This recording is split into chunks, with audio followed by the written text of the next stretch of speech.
大家好，我是田园。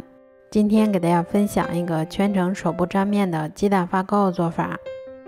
首先我们准备300克的普通面粉，先加入3克酵母粉，再加入20克白糖，接着我们用筷子先把它们充分搅拌均匀。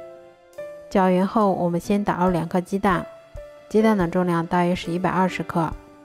接着我们再少量多次的加入大约220克的温水，然后用筷子把它们一直搅拌成像这种细腻粘稠的糊状就可以啦。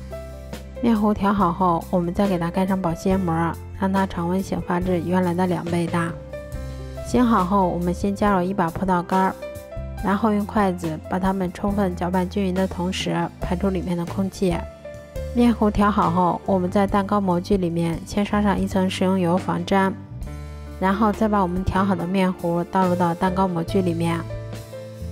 最后我们再给它盖上1层耐高温的保鲜膜，让它先醒发20分钟左右。20分钟后，我们再把它开水上锅，全程用大火蒸30分钟左右就可以啦。这样做出的鸡蛋发糕吃起来非常的松软香甜，而且做法也非常的简单快速。如果喜欢的话就试试吧，喜欢我的视频就关注我吧，谢谢您的支持。